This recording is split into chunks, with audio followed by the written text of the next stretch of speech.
Welcome back to the Name 5 Players podcast. I'm your host, Allie Johnson, or as many of you know, that New York Ranger girl from TikTok and Instagram.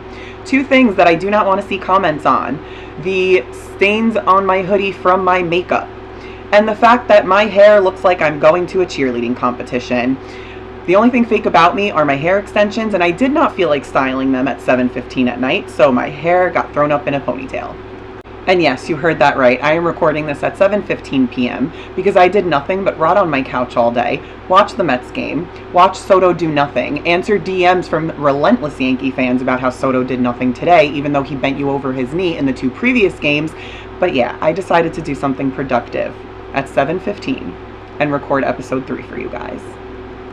So I just want to touch on something that we didn't really know about last time, and that was Keandre's contract. I did not know that he was going to get a big fat contract like that from the Carolina Hurricanes. All I knew was that he got traded there. So he is getting $60 million over 8 years there. And what we got in return was a 2026 or 2027 conditional first round draft pick.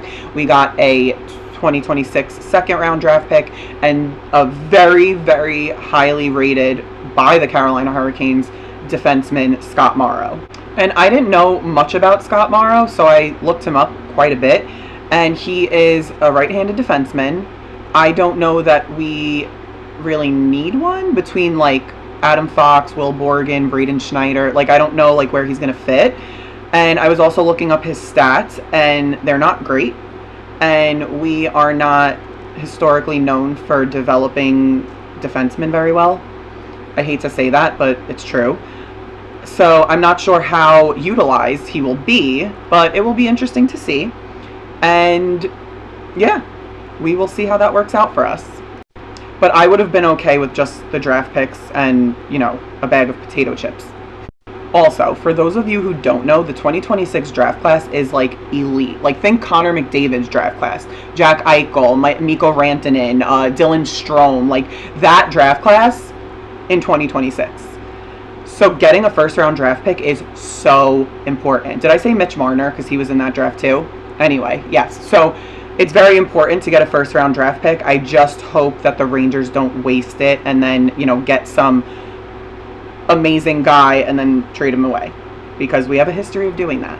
But yeah, I just wanted to touch on that before we got into what I think is going to be a very exciting episode, kind of another like get to know me episode, but more in depth, and maybe a problematic episode too.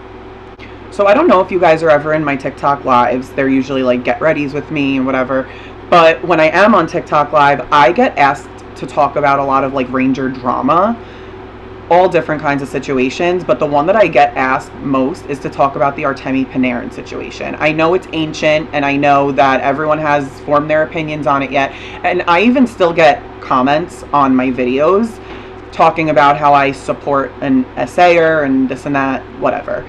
So I thought I would give like a long form answer on here and tell you my opinions about it. So, for those of you who are unaware of what happened with Artemi Panarin, and you might be living under a rock, basically in December of 2023, the Rangers were on a road trip with their entire staff, and they were in a hotel bar, and the social media girl was talking to Artemi Panarin, and he took her phone and said, "If you want to get this back, you have to come up to my hotel room." She went up to his hotel room, and apparently he pinned her on the bed, and we don't know anything after that. It's kind of like a ... but, you know, apparently she got her phone back and left. My opinions on it will not be like most women's opinions on it.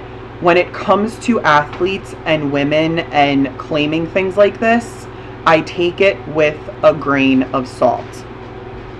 Yeah. I don't know if that was the answer you were expecting. However, I'm going to break it down for you. You are in a hotel bar with tons of staff around you. He takes your phone and makes that inappropriate comment. And let me pause right there. I am not on his side with this, because he had a pregnant wife at home, and if he did make that comment, he's a fucking pig. My first time cursing on here. I feel so free. But yes, he's a fucking pig if he made that comment. However, 1, you were close enough to him that he was able to take your phone. says something so derogatory to you with an entire bar of staff and players, you did not think to go up to someone and say, hey, he just made a really inappropriate comment to me and took my phone. Can you please get it back for me? Or be like, keep the phone, that was really inappropriate and disgusting. Or follow him to his hotel room, but wait in the hallway where there's cameras and say, if you don't give me my phone back, I am getting a member of staff involved. There were so many things that you could have done, and I'm sorry, this was so long after the Me Too movement. I just put up quotes. That's crazy that I just put up quotes. But this was so long after the Me Too movement that there is no reason that your antennas didn't go up the minute he said that to you. Like, do not use the excuse when you are in a packed bar of Ranger staff and players and say, oh, I didn't think I could. I didn't think I could go to them for help. And again, I'm not excusing his behavior at all. But the fact that you waited until you got fired to drag him through the mud, and then your story, you didn't report it to anybody, and I'm sorry, it looks really, really bad on you, because the people that this actually happens to have to go through like trauma counseling and have to do a hell of a lot more than go into court and settle for it. So I don't believe that he didn't say that. I believe he absolutely did say that. But I believe that you went up to his room willingly and kept it in your back pocket for if something bad happened, which is shitty. It's a shitty thing to do. My second curse on this podcast. But I take all of these things with a grain of salt. I'm sorry. I know that that is not like a girl's girl thing to do, but everyone's innocent until proven guilty. And again, I am not saying that I do not believe that he would say something like that. Yes, I believe he did say it, and like I said, he's a pig for saying it. But I do not believe that you did not want what happened.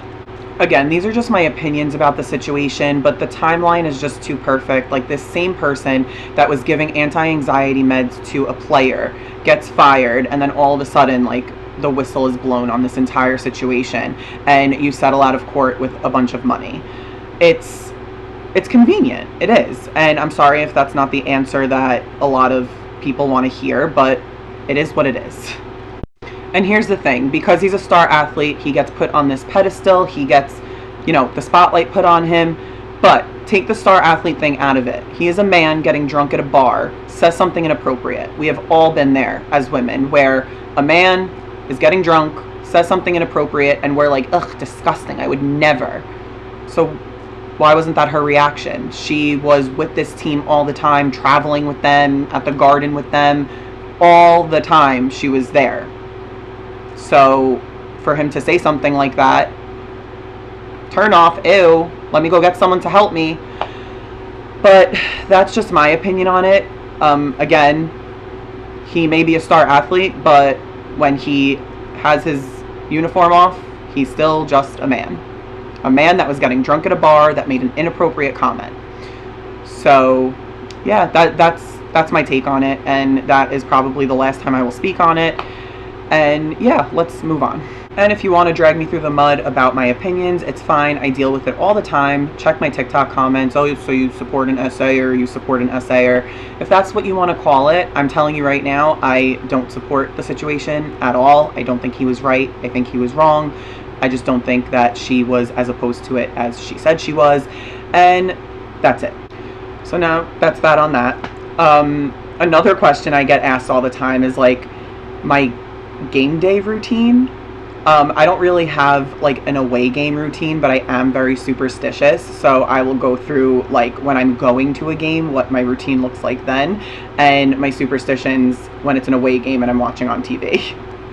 Okay, so I'll go through my game day, like away game superstitions first, because I want to get how crazy I am out of the way first. So on game days, I do not wear any Ranger clothing. I don't wear anything like that has the team on it or whatever. I think that's like a pretty normal one. I have to sit on the same spot on the couch. This is where it gets a little crazy. My phone has to be on the charger no matter if it's at 100% or not. My vape, because for those of you who know me in real life know that I vape, my vape has to be in my left hand. And then it gets a little crazier because then during first period intermission, I need to pop a bag of popcorn. And this isn't like necessary, but I have to sprinkle tahini on it. I haven't like worked out if, oh my god, I haven't worked out if it helps or not. But yeah, I have to pop a bag of popcorn during the first period intermission and eat it during the second period.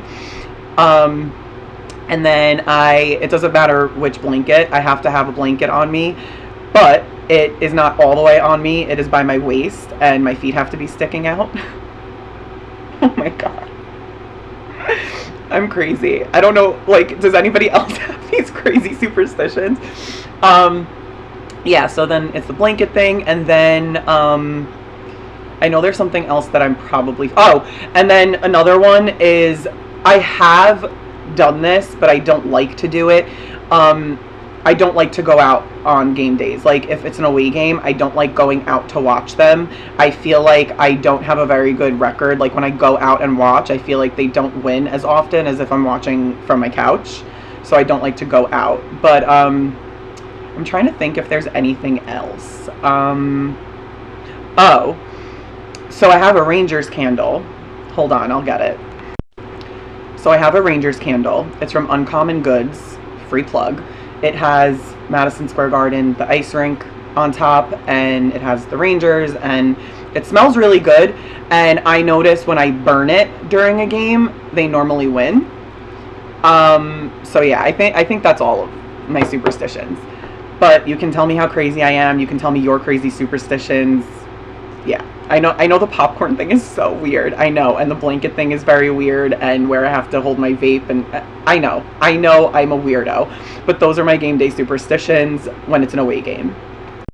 And I say away game because, as most of you know, if you follow me on TikTok, that is kind of how I grew my following. When I went to my first game solo in January, it was against the Dallas Stars. I became enamored with the experience of going to a game by myself. So I started to go to every home game. That was January. So like, yeah, for 4 months I was going to every home game by myself. And because one thing about me, I will spend every last dime I have on experiences over materialistic things. And the experience was just amazing for me. And I'm not going to get too personal, but this past year has been one of the hardest years of my life. So getting to, get some relief from that, and it's kind of like an escape, was probably the best few months of my life. But anyway, not to get too down, I don't really have a home game routine. It's normal. I wake up, make my coffee, work, do my makeup, do my hair, go into the city probably about an hour before doors open, because I like to pregame at tracks, because those who know me know I've bitched about this 1,000 times. Double Casamigos margaritas in the Garden are $50 each after you tip. So, because I never give less than 20% tip. That's just how I was raised, and that's what I do. So, yeah, so 2 margaritas is $100, which if you look hard enough, you could find a ticket for that much. But yeah, so I pregame at tracks, go into the game when doors open, because I love watching warm-ups. I love, being on the glass. I like seeing all the little kids with their signs. I love trying to get pucks for them. I will hold up their sign because I'm tall, and I will bang on the glass for them. And one of my favorite stories, one time I made friends with with a girl and her dad, and it was her birthday, and she wanted a puck so bad. She wanted one so bad, and I was banging on the glass. I was holding her sign up. I tried to get her a puck so bad, and she didn't get a puck, and the game was about to start, so they were going to their seat. So I had asked, what section are you guys in? Just trying to be casual. So the father told me what section they were in, and I went to the team store and I got her a puck with her favorite player, which I can't even remember right now. I want to say it was Adam Fox maybe, but anyway, that's not important. So I got her a puck with her favorite player on it, and I got her a box of popcorn, and I went to the section and I told the usher, and he was like, oh my god, that's so sweet. He let me through, and when I gave her the puck and the popcorn, the dad was like, you didn't have to do that, that's so crazy, thank you so much. I was like, oh my god, no problem, happy birthday, like whatever. And that, I mean, that was a little side note, but that is something I like to do at like most of the games, is if a kid like really wants a puck and doesn't get one, like I will go to the team store and I will get a puck. Like sometimes, you know, if they have their favorite player, if they don't, whatever, it doesn't matter, but I will get them a puck from the team store, because, you know, that, I mean, that's part of my experience too. Like seeing a smile on a little kid's face is like a great experience, even if, you know, you're at a game that's a loss, which we all know I was at a lot of losses. But yeah, so those experiences are, you know, the coolest for me, and I guess you could say part of my routine.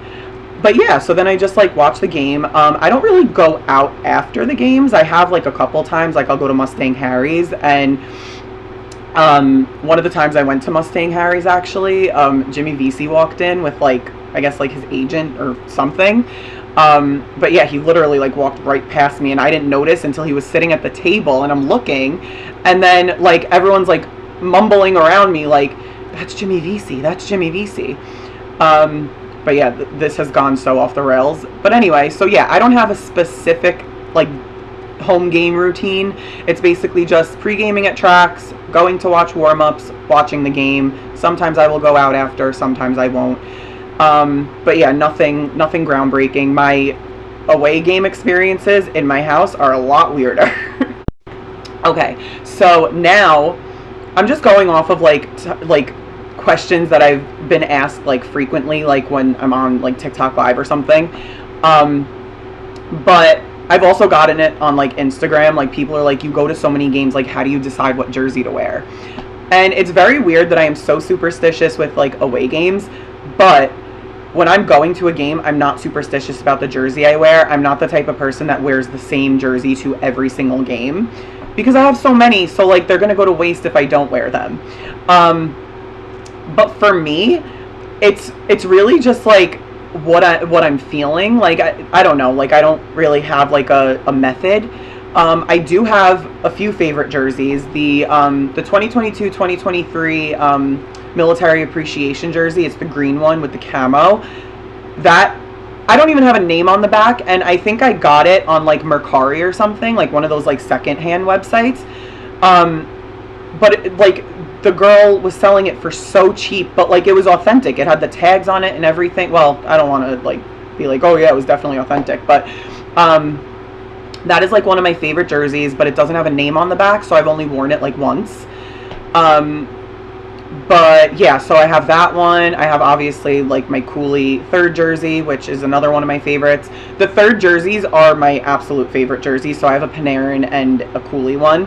And obviously you guys know my bedazzled Shesterkin jersey. I love that jersey with all of my heart, but that is one that I will not wear very often because I do not want the gems to fall off of it. But I love that jersey so much. Like I would wear that to every game if I could. But yeah, so another one of my favorites is the for Team Sweden, I have Zibanejad's jersey. So it's really just what I'm feeling. I mean, the Zibanejad jersey is like kind of hard because like there's not much that matches it, like because it's navy blue, it's not black, so like trying to match something with that is very hard. But yeah, I don't really have like a method to my madness. It's just kind of like sometimes I'll be between two. But yeah, I notice that I do gravitate towards my third jerseys the most though. But yeah, all my other ones are, oh, and I will never wear my Sam Rosen one to another game. Like that's in a shadow box. Do you guys want to see that? Oh my god, I just realized I never even mentioned that. So this is one of my most prized possessions, and I am shocked that I never thought to make it part of my background. But yes, I got a Sam Rosen jersey when I found out he was retiring. I customized it on Fanatics myself, And I did so much work to make sure that I met him so that he could sign it. I was on TikTok, I was on Facebook groups, I was literally doing all the research in the world so that I knew that I would meet him so that he could sign it. And my friend made me a decal. It says, "And this one will last a lifetime." And then I have a signed puck from him. And then I have the ticket from the game versus the Vancouver Canucks where he was honored for his 40 years. And yeah, this obviously has to be a staple in my background now, right? It's a work in progress, but it needs to be there. And I realize that I am going on tangents about everything, but it is now 9:15, and I'm getting a little, delirious, so that's why I'm yapping so much. Well, if you made it to the end of this episode, how? I'm just kidding, but thank you so much. I think this is a good place to end it, and I apologize for getting so passionate about the Panarin situation. It's just something that I get asked very frequently, and I wanted to give a long form answer and hopefully never have to talk about it again. But yeah, I think this was a super fun episode besides for all that. And this is me. This is who I am. If you're talking to me in person, I will go off on 9,000 tangents. And why is someone setting off fireworks while I'm trying to do this? And I know that these episodes are not the most structured episodes. However, it is the off season. There is not a lot to discuss. But I'm a season ticket holder now. So when I go to these games or I'm watching these games on TV, these episodes are going to get wild. But for now, if you guys have anything you want to see from me, segment suggestions, you want to ask me more questions, feel free to reach out, TikTok or Instagram, @NYRangerGirl, or the email name5playerswithaz pod@gmail.com, and I will get to them. As I was saying before I was rudely interrupted, this is who I am. If we are having a conversation, I will go on 9,000 tangents till I get to my actual point. And this is what I wanted this podcast to be. I know that the first 2 episodes, not only were they short, they seemed very robotic, and that is not me at all. I am not a robotic person. I am a yapper. I want to talk, and especially if I'm comfortable. And I think that this is one of those episodes that I just felt so comfortable, especially now it is 9:50. And like I said, I'm getting a little delirious. I have been fully caffeinated now. And yeah, so as always, I love and appreciate all of the support so much. As I always say, I will never stop saying it because I appreciate it so much. And yeah, thank you for watching, and I will see you on the next one.